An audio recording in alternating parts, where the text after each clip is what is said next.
Peace and blessings, and good evening to everyone. Welcome to another edition of King Talk Tuesdays. I'm your host, Andy King, the show with real views, real news, and real talk. We cover so many topics, whether it's education, economics, spirituality, Black lives, and just so much more. And I'm looking forward to you all continuing to join me for more inspiring and dynamic conversations every week.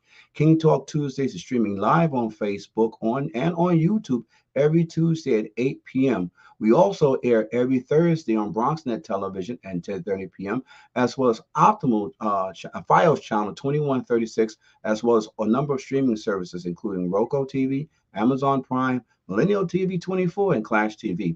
I encourage so many of you, please, to subscribe to our YouTube channel so you don't miss an episode. And that's our YouTube page at Andy King, King Talk Tuesdays, at Andy King, King Talk Tuesdays. Make sure you check us out. Also, you can check your local television listings to make sure that you don't miss any of our previous episodes that air throughout the week. I want to thank everyone who's been tuning in and watching from King Talk Town Hall to King Talk Tuesdays. And you know what I always say, right? People pay attention to people who participate. So tell a friend, tell a neighbor. King Talk Tuesdays is on right now. They can drop a question or a comment on our Facebook or our YouTube channel, or you can send us an email at kingtalktuesdays@gmail.com. Again, our email address is kingtalktuesdays@gmail.com, and we look forward to hearing from you on the Facebook chat as well. We're going to be right back on King Talk Tuesdays after a message from a number of our friends. Welcome to Therodynamics, where we get you back to life. We offer physical therapy, occupational therapy, and speech therapy. We accept all major insurances. Don't worry about an appointment. At Therodynamics, walk-ins are accepted. We have locations in the Bronx, Manhattan, Queens, and New Jersey. Our therapists, combined with our cutting-edge technology, will get you back to life. Visit our website at www.therodynamics.com for locations, services, and more. Well, yes, if you have any injuries, Therodynamics is the place to get you back to life. There's so much going on today and yesterday and scheduled for tomorrow. But right now, I really just want to know.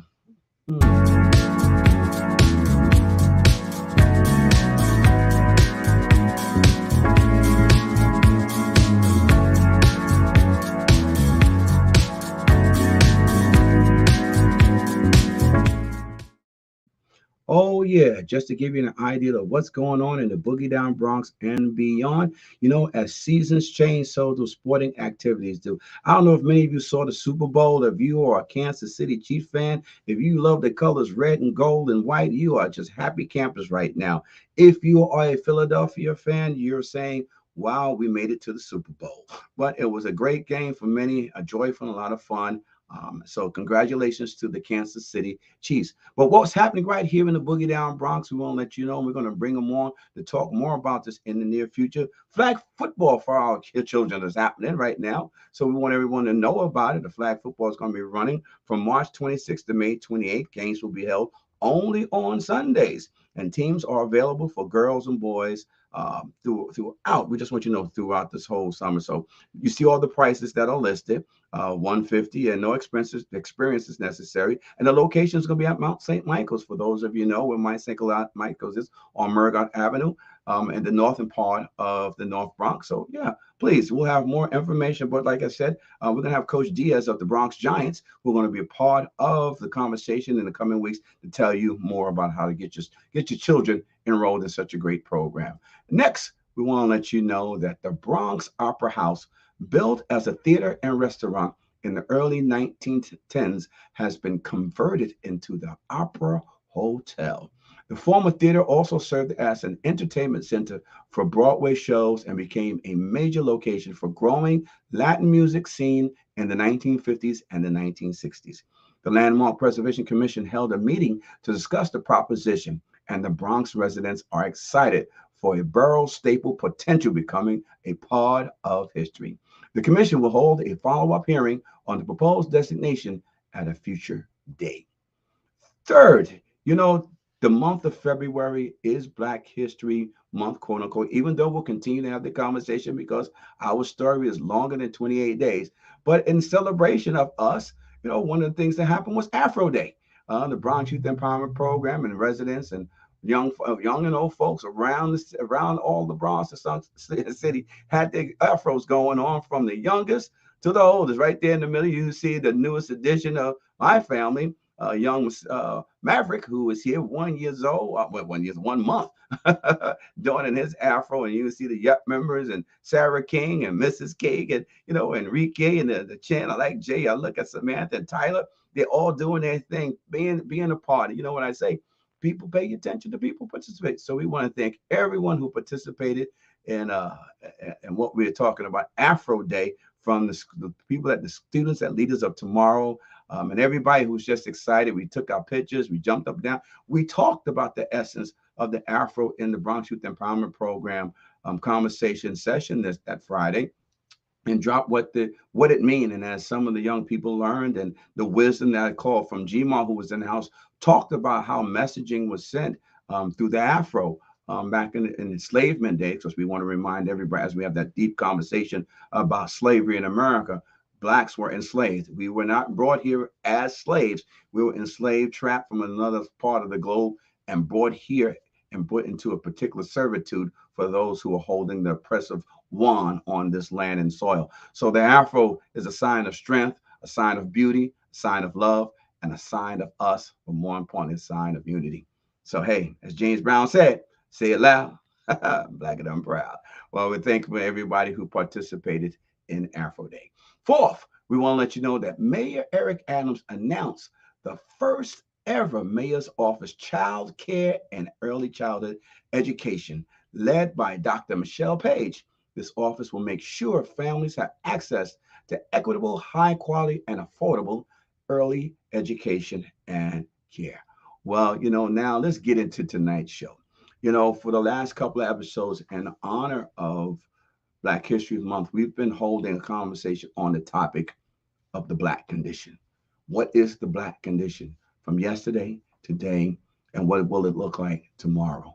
So we've been grateful to have a number of inspiring brothers and sisters to come on and talk about the Black condition and the expertise of what they do each and every day. So I'm grateful and thankful today that today's guest will be joined by a smart, young, bright, beautiful sister who's going to offer her strength, knowledge, and wisdom. I want to welcome to the second time to King Talk Tuesday. I think last time she was before the pandemic, but she's here strong as always to talk about the things that she do and the Black condition as a Black woman. Ladies and gentlemen, welcome back to King Talk Tuesday. Sister Angela Sharp, who has a LSMW as well as a youth development and specialist. Welcome back, Sister Angela Sharp. How are you today? I am well, thank you. Thank you so much for inviting me back. It is always my pleasure to be in spaces like this where we empower people of color and talk real talk, right? And so just a little bit about me. I am a licensed social worker devoted to the work of youth development. I work for a nonprofit organization doing youth development work in underserved communities. I support programs that serve youth in underserved communities. And one of the reasons why I came to this work is, as a young girl of color, coming up from my background and the experiences that I've had, I did not have much support and guidance. I didn't have much direction from folks around me, and I made it my business to decide to devote my life to giving to other folks, other young people, the things that I did not have for myself. So it's an honor for me to sit here today and to talk about the work and the condition of our people of color. I most recently published a book called Produced From, I believe speaks very deeply to some of the experiences of Black families. It took me a while to write this book because it's definitely something taboo, right? There are a lot of things that happen within Black families that we don't talk about because we're ashamed. We don't want people in our business, and Black people in general, sometimes we can come off as prideful. And so, after much prayer and much guidance, I decided to publish this book. And I am going to say to you, I apologize if my little one is joining in the show. He's like, where's Lassie? What's going on? He's very But that's okay. spoiled. We want to hear more about this book and all the things that you're doing, and tackle some of the questions that have been sent to us by our guests. Let's get our other guest that's joining us tonight. To welcome him, please, the first time being a participant on King Talk Tuesdays. I'm grateful and thankful to got to meet him and know him. He owns his own little juice bar that he opened up, and I appreciate him because Black-owned businesses, small businesses, as we always use the coin phrase, are the pillar, the fabric, the cornerstones of any community. But when you have a Black-owned business, our communities should reflect, our businesses should reflect the communities that they serve and that they're in. This young brother is taking on the task. I want to welcome him for being a businessman, but a successful businessman at this point in time. But as a brother who's been doing it, I want to welcome Brother William Bryant, the owner and founder of Juice Aid. Welcome, my brother William. How you doing, good man? Let's get your mic on. Fine this evening. Glad to be here, Mr. King, Angela. It's nice to hear your story. Well, I've just talk to us. Well, talk to us because that's what she shared a lot more. But I want to start the show with you. It's your first time, man, because people want to know when you start talking about the Black condition. There's so many things that we've gone through in this country, on this globe, and the Black in America has gone through everything, some things, a plethora of things that no one else has gone through. And we still persevered and survived, and we're still here to tell our story generations through the trials, the tribulations, the punishments, and the success, the joys and the loves and the hurts. So as we go on for the rest of the show, Mr. William Bryant, talk to us. What qualifies you to talk about the Black condition? Being that I lived through the Black condition. I've seen my parents, my friends, and not everyone made it to be my age. So I think that gives me around to speak upon it. I also noticed throughout my trials and tribulations how health wasn't put to the forefront, especially today, especially in our communities. It needs to be taken serious. Okay. Well, I thank you because you're definitely right. Health needs to be taken seriously. So, Ms. Sharp, I know you deal in the health world and mental health world, but I got you touched on a little bit of your criteria, but I just gotta ask it for the record. As a sister, okay, I guess I just answered your question for you. What qualifies you to talk about the Black? Did you freeze on us? Did she freeze on us? I think she froze on us. Okay, well, we're gonna have to work on get Sister Sharp back because she is frozen. And we're gonna figure out how we work to get up.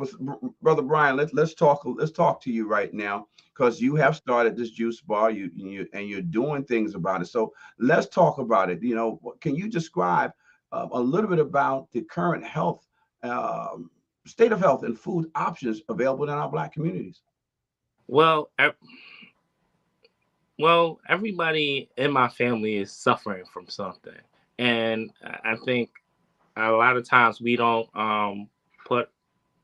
think about the things that we're eating. We don't consider it and we don't take it seriously.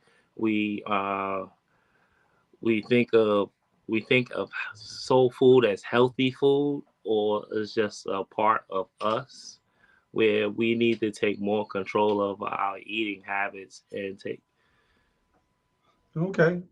Well, if I'm hearing you talk about the soul food, now is soul food good for the soul, good for the spirit, or good for the intestines? I mean, I feel like it captures a moment we all share growing up. So that's where soul food really, its presence really takes a place in my heart. But I see a lot of times you will go to a funeral and you'll still be eating the same thing that this person may have just passed. So, at some point in the matter, you gotta say, okay, when does the self-destruction stop? Wow. Yeah, that's eerie to say the least. I never thought about that because you're absolutely right. Been to funerals, and then we go back and say, well, he had a heart attack, he had high blood pressure and bad cholesterol, and then we're sitting there, everybody's eating the same foods They got him laying down without a wake up plan. Right. Wow. Okay, that's intense. That's it. So I have to ask you, what would you say when it comes to eating these healthy foods or unhealthy foods? What do you tell a person about how they should be eating? Well, the first thing is that you shouldn't be cooking all your nutrients out your food. Raw food is always the way to go. Okay. Most people think they can't eat vegan and they're eating vegan, but they're just having meat on the side. But they don't understand the concept of it's like it gets lost in translation. People get intimidated by the word vegan or just healthy, and but they're willing to give it all away. So it's just like I get lost for words for it when I think about it, but it's just like I'm back to I said, it's a part of our own self destruction. They got us in a mental state with it. So I'm just trying to do my part, as in waking people up and giving people those healthy options that they need, or just introducing it to them. Introducing healthy options, introducing foods that help the body, doesn't kill the intestines, kill the heart. I see that. I think we got Sister Sharp back. Is Sister Sharp back with us now? Are you back with us, Sister Sharp? Can you hear us? Yes, hi. Well, thank you for getting. We think we're Yes, able to I get can you hear back. you. All right. I know you're moving a little slow back there, but that's all right. We still got you back. Now, he was just talking about the digestion of foods and what it does to the intestines and Hear me? going to funerals. We can hear you. It looks like you're just moving gingerly again. I want to apologize to our viewers. It happens sometimes, depending on location. Our guests may freeze in technology world today, but we're going to keep working on Sister Shop to hopefully we can get her video up and running and get her back into this conversation. So, and I'm away for so we can hopefully get her back. But I want to transition because a question came to let's talk about business. You know, Yes. you small storefront, excuse me, and a black owned business. And I need to say there's a black owned business other than just a small business, because the separation right there it tells how this world separates blacks from everyone else. Separate the minority and the NWBs, Miami and women in business, black owned businesses. You know, I think that's just a way to separate monies and separate rules of engagement and figure out who you let in the door and not let in the door. So talk to people, our viewers, and talk a little bit about what inspired you to even open and call it a Juice Aid. Well, I came up with the name because I felt like juice helped introduce me, juicing and smoothies helped introduce me into the vegan world. I think that was like it was more it it was a nice introduction due to the fact that everybody loves something sweet. So with that being said, it was just like as I would make my smoothies, eat a salad, it just made everything a little bit more convenient. So that's where I really like I felt like my energy was best put forth to introduce to people with that. So the location that you are in, which do you find that the location is kind of like a healthy food desert, that there isn't any healthy foods there, or why did you end up selecting the location that you're in? It was in the neighborhood. My business partner, actually, I'll give him the credit. Kai Onega, he found the location. And I followed through. I thought they gave me an opportunity. I was grateful for that opportunity, and it was a community that really needed it. Okay. Like even though it's considered a food desert, I feel like my mission is way bigger than that. So, what is your mission then? To bring something good to our people. Like, Mm. I feel like a lot of us are lost. So I stand for something. So I think like this is what I stand for. I stand for health. I think that's the first mission. What as a Black community we need to take a stand for. Our health Mm. means everything. We can't. All the rest of the stuff will fall into place if we start taking control of our health. Right. So let's talk about this. Jump back over there. I'm gonna come back to the business piece of this right now. So you do a lot of juices. So can you just lay out, take a minute or 2 minutes, what you like to let people know what are the benefits of juicing and how has healthy living changed your life? Because obviously you're not just a spokesman, you're a client as well. Yes, I am. Juicing is very important because it gives us a chance to fast. We were taught to eat 3 meals a day. That's I don't really subscribe to that, and I think most people shouldn't, especially how their body works, especially becoming a man of age. So juice fasting is very awesome to where you get your nutrients, but you're giving your digestive system a break because you get taught to abuse yourself as a kid. Eat candy, eat chips, eat this, eat that. So it's nice to give yourself a break from all the bad stuff you used to do as a kid, or you get taught to do as a kid. So as far as that, it helped me get control of my more likely my life. It was like a life transition for me. Okay, And just okay. So for you, how do you every day? What's the schedule? What's your diet look like for you when you get your day started? oh well. Oh, I usually try to start it off still with a smoothie if I can. I, I, I, everybody has their own journey. I don't like to subscribe to holier than thou. Like I'm juicing everything and stuff Mm-hmm. like that. Sometimes I have a bagel here with Lord, avocado, but that heavy stuff. I, yeah.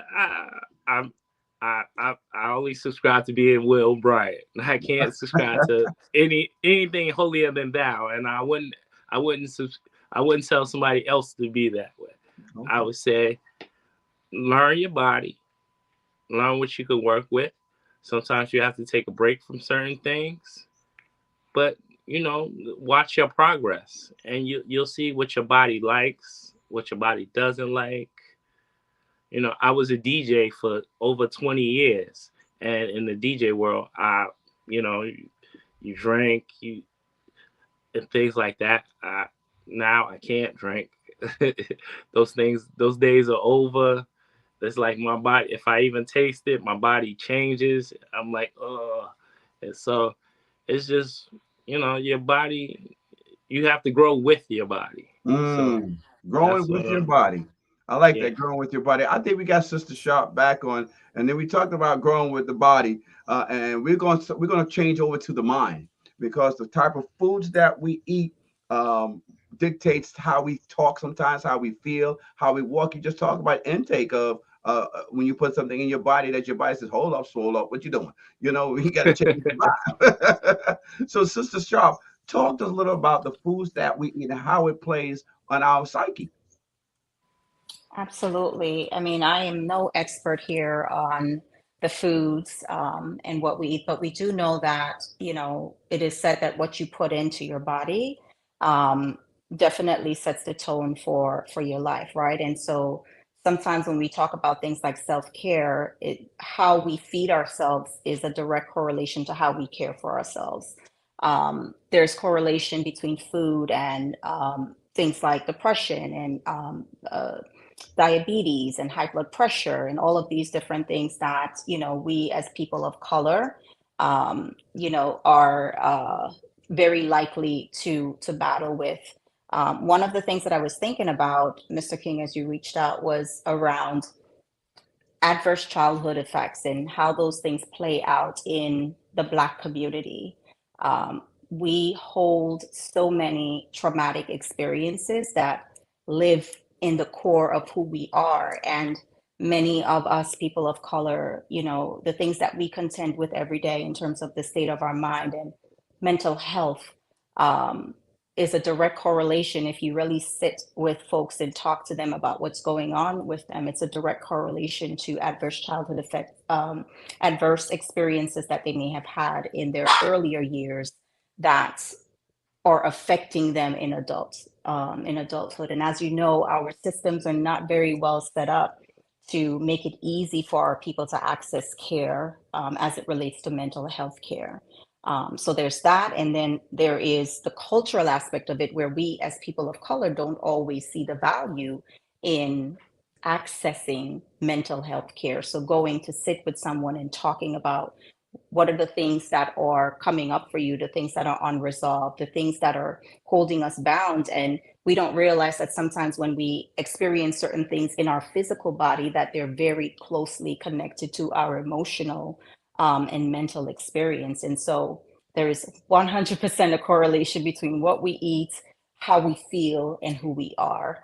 I love that you said, what's your progress? I was making notes of some of the things that you said that I caught, and I'm so sorry I missed much of your what you shared.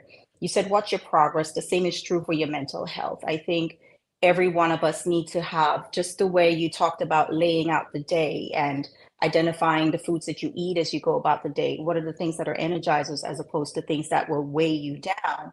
The same is true for your mental, right? So when you get up in the morning, how do you start your day? What are you thinking about? What are the things you're telling yourself? What are the thoughts that are popping up for you that are counterproductive, right?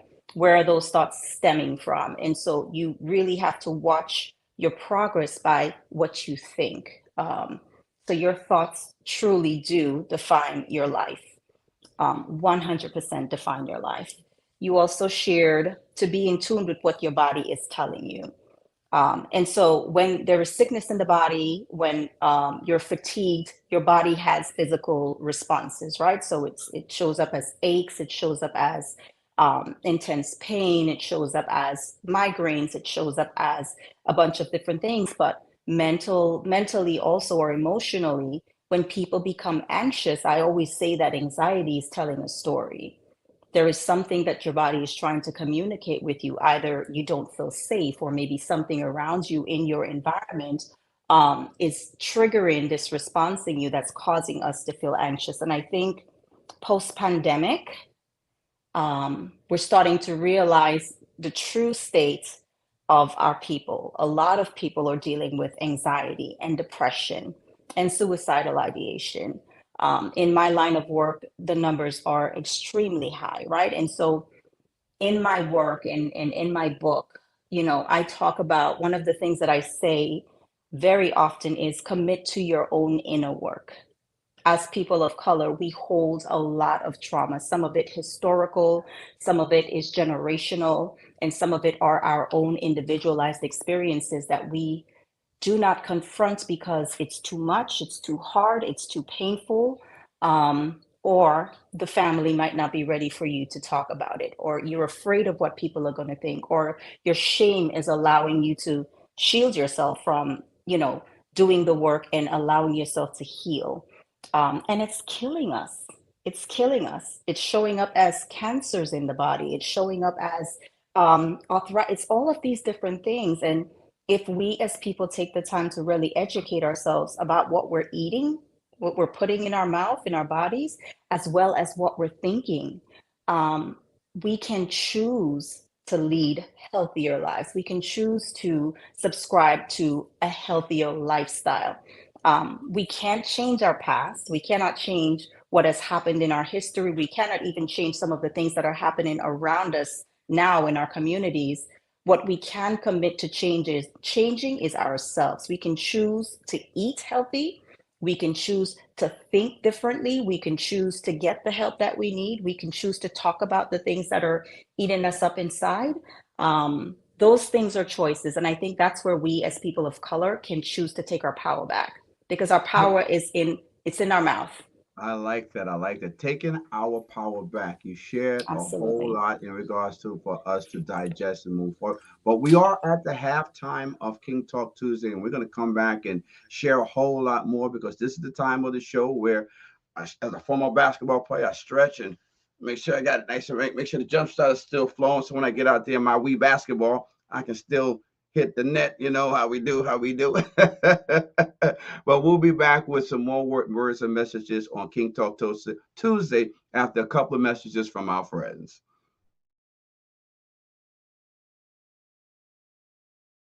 Good Neighbors Community Outreach Agency provides programs that help community residents improve their lives and support their families. Are you in need of food, clothing, employment, or a home? We also provide immigration services and passport renewal. Hi, I'm Pastor Glad. And I'm Lady D. We're here to serve you. Need help?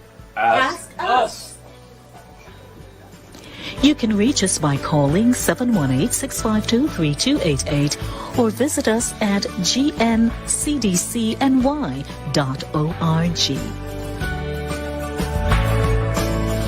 Hi, Frank Perez here from Eastchester Chrysler Jeep Dodge Ram. It's our Durangos Must Go inventory sell-off. Over 145 Dodge Durangos, all trims, all options, all colors, all must go. The all-wheel drive Durango has it all. Style, comfort, cutting-edge technology, and loaded with safety features. Get up to $2,750 bonus cash and even make no payments for 90 days. It's our Durangos Must Go inventory sell-off. Eastchester Chrysler Jeep Dodge Ram. Pay the least in the East. Revolution of hip hop. Bronx Terminal Market. 610 Exterior Street. Bronx, New York. Tuesday through Sunday. Pull up. The Golden Era, 1986 through 1990.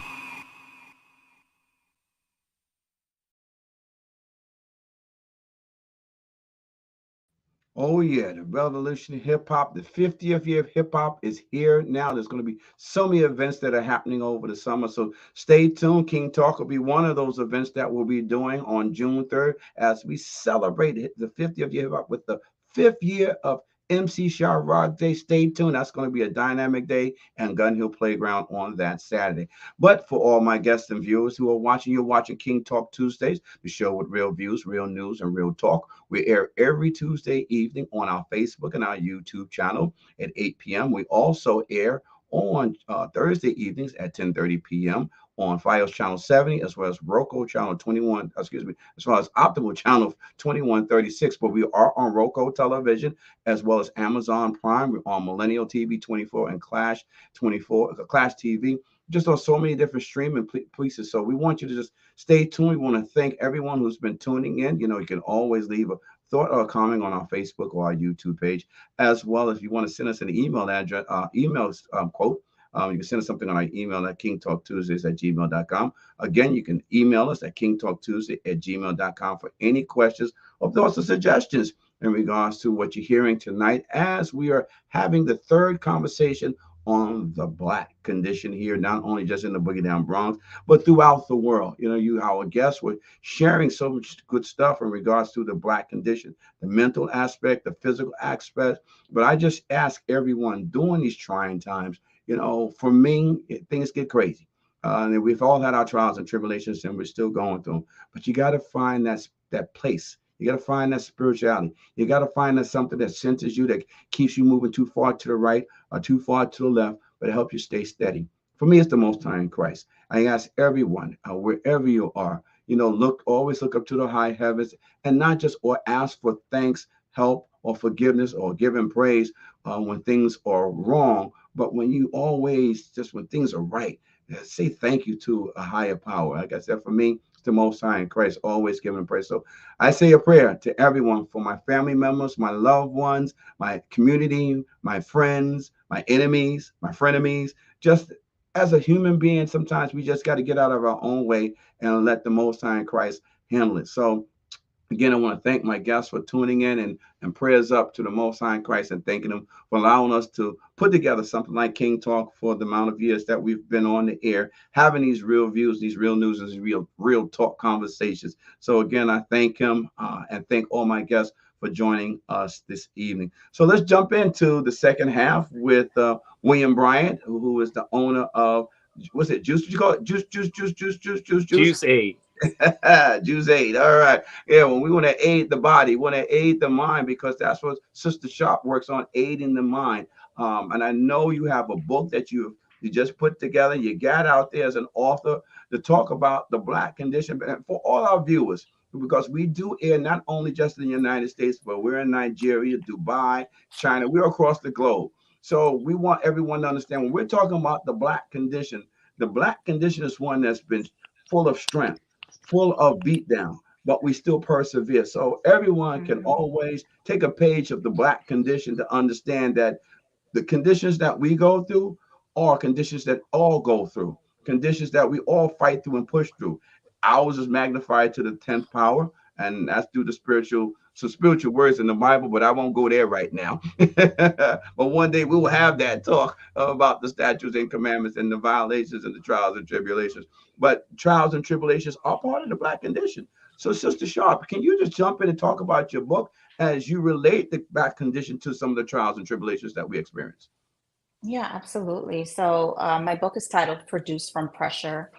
And I decided to write this book because I spoke earlier about adverse childhood effects and experiences. And I lived much of my life bewildered because of the trauma that I had endured, some of it within my family and others within the community. And so someone who's experienced trauma at such a young age, you're already behind the 8 ball, because as a young girl at a very critical point in your development, when the systems and the people that are placed in your life to protect you violate you and take from you and cause you to be ashamed and afraid and all of those different things, it interrupts your mental development, your social development, your emotional development, all of those things that every human being needs in order to lead a productive, healthy life. And so went through much of my years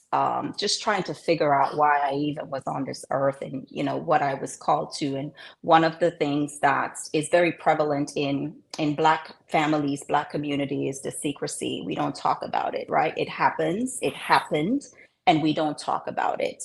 You sweep it under the rug, you hush, and you keep moving on the best way you know how to.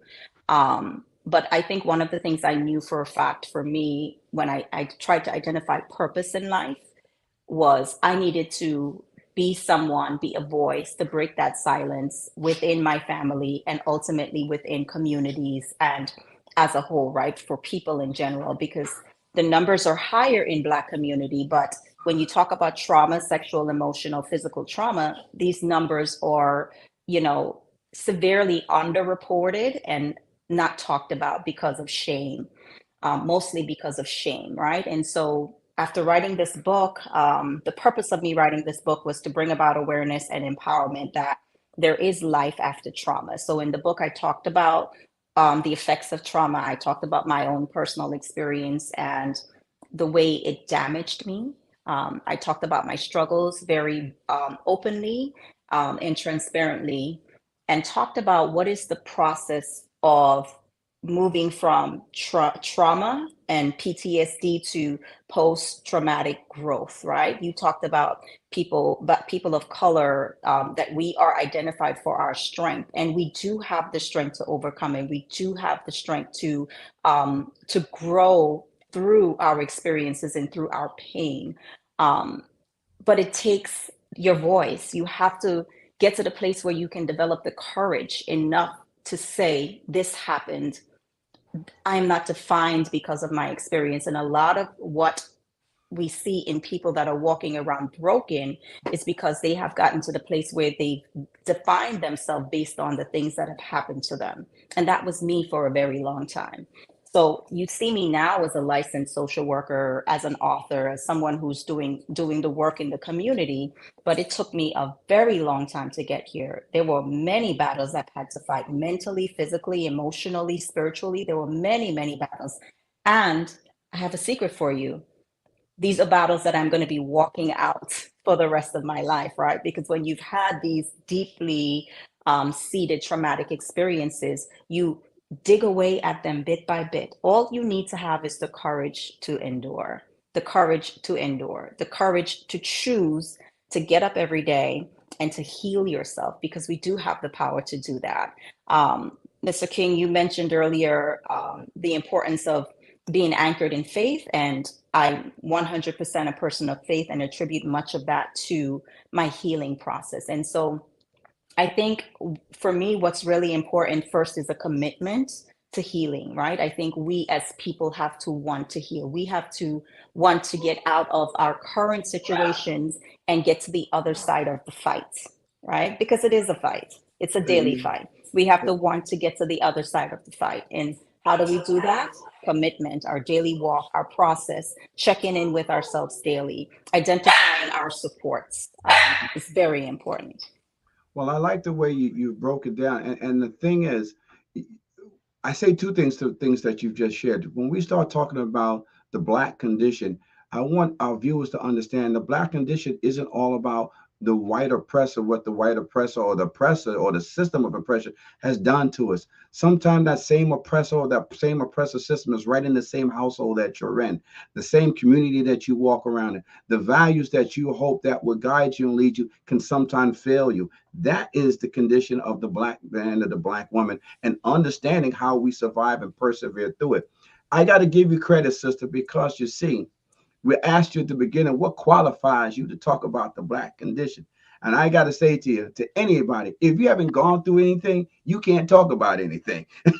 You know, you get a lot of people read some books and think they're the experts of it. If you have not gone through anything, you can't talk about anything. So I say to you, kudos to you, because you are qualified to talk about the Black condition, because you are walking the Black condition. And each and every day, like you said, to anybody who's going through a struggle, who has gone through a struggle, it doesn't just go away. It just sits dormant on that shelf, reminding you, if you don't stay strong, I'll infiltrate your soul, and you can be reliving that same agony again if you don't pay attention to me and pay attention to what got me on this shelf that remains to keep me on that shelf. So I want to thank you for your testimony and sharing with us this evening, my sister. That was powerful and that was strong. We're almost getting close to our break from a number of children, but I want to come to you, William, because you heard Sister Girl's story. You heard the things that she said, because I know it takes a courage to say, I want to open up a business and figure out how do I push through some of the stereotypes of being, open a business. Your own insecurities, your own figure out, can we be successful? Can I not? What am I holding on to? Is it going to say, can I do this or not do this? Where did you draw your strength from to persevere in this Black condition to be a businessman today? I lost my mother at an early age, so I had to figure it out. A lot of things. I didn't have much support, so whatever challenges came in front of me, I generally just take advantage of like what's in front of me. When somebody offered me to purchase DJ equipment, I said, hey, can I pay you half?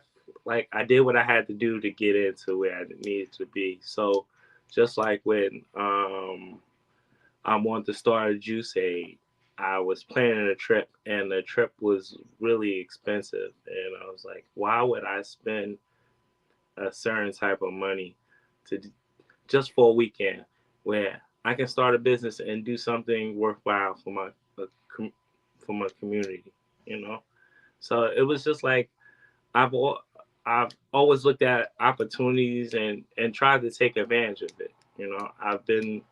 I found the right woman in my life. I've been married to her for 12 years now. We've been together 19. I just try to, when I feel like something's good in front of me, I try to take advantage of it. Well, I'm glad you took advantage of it, and I'm glad you got those numbers right too.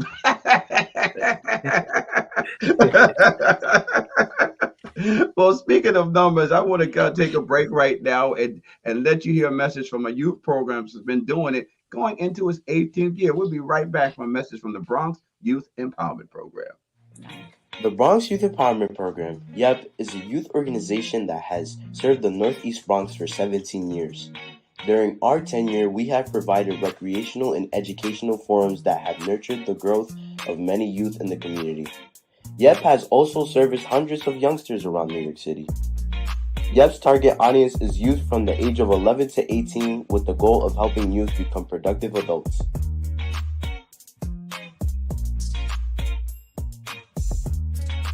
YEP provides young people with resources to explore leadership skills, community involvement, and self-development. YEP consists of weekly and bi-weekly informational sessions with guest speakers from professional, political, and entertainment arenas. Also, as a part of community involvement, YEP will host trips to a variety of venues for educational and recreational experiences.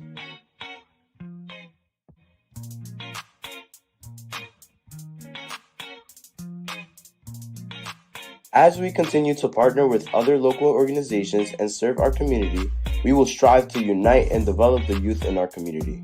The mission of the Bronx Youth Empowerment Program is building mind, body, and community.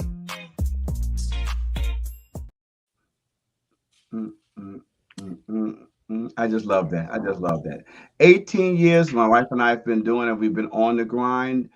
I guess that's been part of our therapy and helping and giving back to young people. The Lord said, "This is what I ask you to do." He put the spirit of service on my heart to serve, and I never thought when we started 18 years ago that I would still be servicing young people from the ages of 11 to 18, helping them be better and grow to be better adults and human beings. But hey, someone gave it to me when I was 11 and I was 10 and I was 15. As I was told, you can't keep it unless you give it away. So we want to thank the Bronx Youth Empowerment Program. We meet every Fridays at Richard Green Middle School. So if you have a child from the age of 11 to 18, come on over Richard Green, 4 o'clock, and see if we can get them enrolled to be a part of the program. But as we wind down in the last segment of King Talk Tuesdays, I'm going to go back to the beginning because I got a question that came in. And the question is, Mr. King, you're talking about the Black condition. These people are qualified about the Black condition. I think you explained the Black condition, but we want to hear from Sister Sharp because it looks like she has a deep story that she's covering and uncovering and revealing and sharing, but draws a strength from, because you ask her in our words, what is the Black condition? What is the Black condition? I think the Black condition is what we choose it to be, right? And what I mean by that is many of us, we're walking out experiences of our past.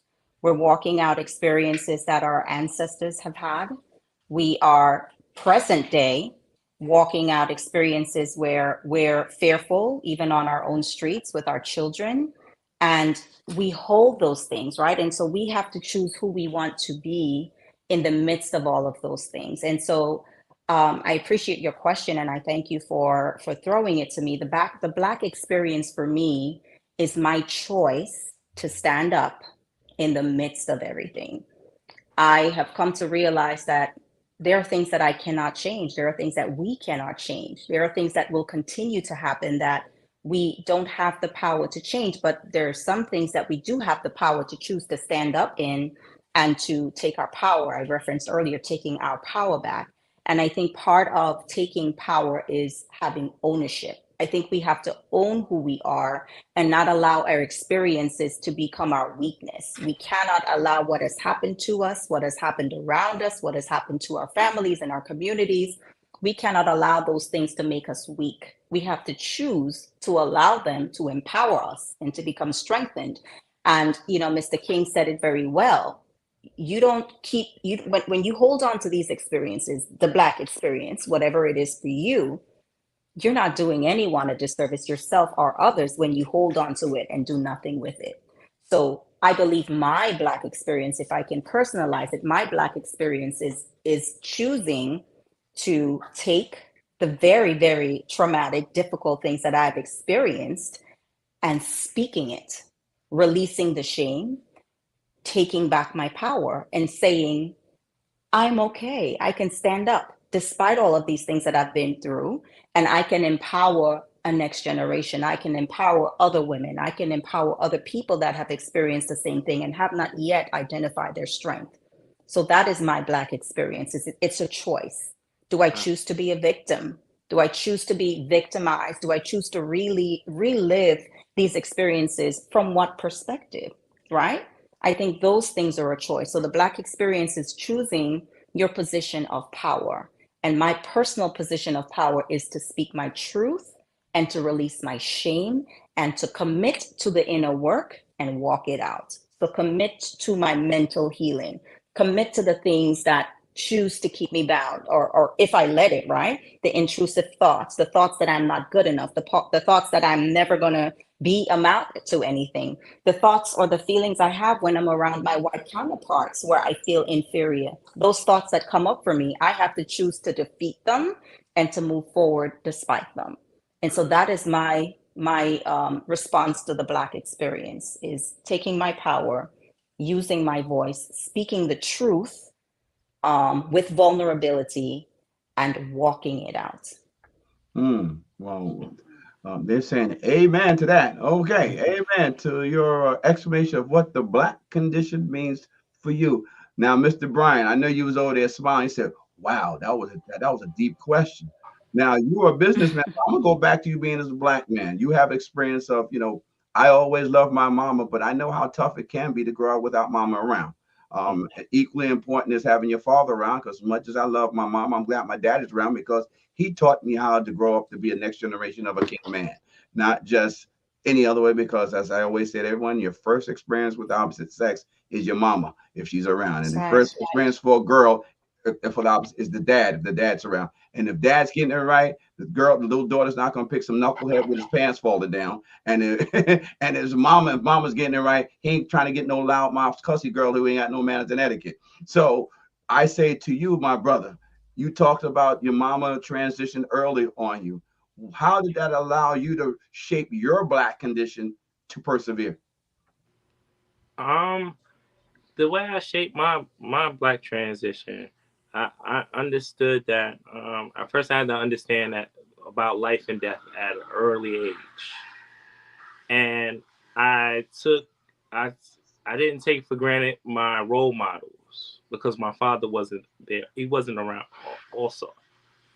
So I looked at my uncles, my brother, my cousins, and I like to say I try to take all their strongest qualities from them to formulate what I believe it will bring me into manhood, and to be responsible as they would want me to be. So that's really how I like my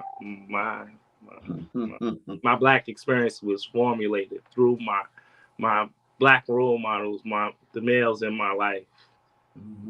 Okay, beautiful. So I'm gonna pose this to both of you, because Sister Sharp, you touched on it when you talked about our whiter counterparts. Now, is the Black okay? I real king talk, real news, real views, real talks. So let's just call it for what it is. Is the Black condition worse than anybody else's condition, or is somebody else's condition worse than our condition? Or is the Black condition a role model of what someone don't want their condition to be? This is what's coming in. So talk to us. How would you make that comparison, or is it fair to even compare? I would say that I hate getting into the conversation around color and race because it can be so controversial, but I can speak on my experience, and the statistics show that the Black experience is far worse than our counterparts. The things that we have to go through, the hurdles that we have to jump through, what it takes for us to show up, what it takes for us to be successful, what it takes for us to enter certain spaces and stay in those spaces. It's a far more difficult experience. Does that mean that others don't have difficult experiences and they don't have their own story and their trials and tribulations? I don't doubt that, because the human experience, you can argue that it can be very difficult. But when we talk about our people, our culture, our history, we've been through a lot. We've been through a lot collectively over decades. We've been through a great deal. And so, yes, to answer your question, and I think you answered the question in the question, yes, the experience, it's far worse. It is, I don't think it's to be compared. It shouldn't be compared. And that's my take on that. Thank you. Well, we're wrapping up. We got a few minutes left, so I want to give you both an opportunity just to share some parting words for our audience who are viewing, and as you were to sum up the Black condition as a businessman, first time businessman, whatever the struggles you had to go to get there to sustain it and continue to grow it. So again, I want to say both of you for joining me tonight, and we look forward to having more spirited conversations through the month of February and beyond, talking about the Black condition. So William, any final words that you would like to share with our audience, or even advertise your business at this point? Well, Juice can be found at 1345 Southern Boulevard between Jennings and Freeman, located in the Bronx, not too far from Katona, also near Hunts Point. We specialize in healthy food options.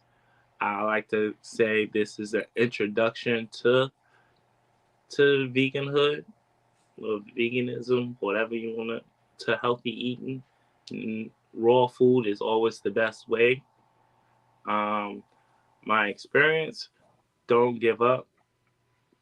You gotta fail 100 times to prosper one time, and that one time may just take you to the top. So just be in it to win it. Also, like you said, keep practicing that jumper. That's how my take on it. Okay. Well, we appreciate those final words of wisdom to help those understand the best eating is when you don't drain out all the nutrients when you're cooking your your vegetables, and as you pour out the water and all the water, so there are different colors, the green, the orange from the carrots and the peas, and then you just eat substance. So thank you for that, Brother Brian, and make sure to make their way down to the juice place that he has down there on Freeman Avenue. Sister Sharp, final words. Yeah, well, thank you, Mr. King. Thank you, William Bryant. It was nice meeting you. I think my final words would be, I've said it earlier and I'm going to keep saying it again, commit to your inner work. Therein lies your power. You cannot change what's happening around you without first changing what's happening within you, within your mind, within your body, within your soul. Commit to you. You can form an army of people if everyone commits to their inner work. So I strongly recommend that everyone begins to take a look at themselves and going back to things that have been unresolved and kind of coming to a resolution there. I would say this year would be a good year to offload some baggage, right? As people of color, we tend to carry a lot of baggage with us, and we don't realize the impact that the baggage has on our lives. And then we create cycles. Let's break the cycles by offloading the baggage, committed to the inner work, and committing to you. I would like for you to choose to, if you'd like to, purchase my book on Amazon, Produced from Pressure, or you can find it on my website, sharpempowerment.com. And I'm really appreciative for this platform to talk about our Black experience. Well, thank you, both of you, for joining us as we had part 3 of the Black condition on King Talk Tuesday. We have an open door policy to invite you back on for anything that you'd like to share with our viewers to get the message out about the strength of you and the strength of us. So thank you again. So we're ending another episode of King Talk Tuesday, and as we always end every show with the scripture. And tonight's scripture reads from John chapter 13, verses 34 and 35. A new commandment I give unto you, that ye love one another as I have loved you, that ye also love one another.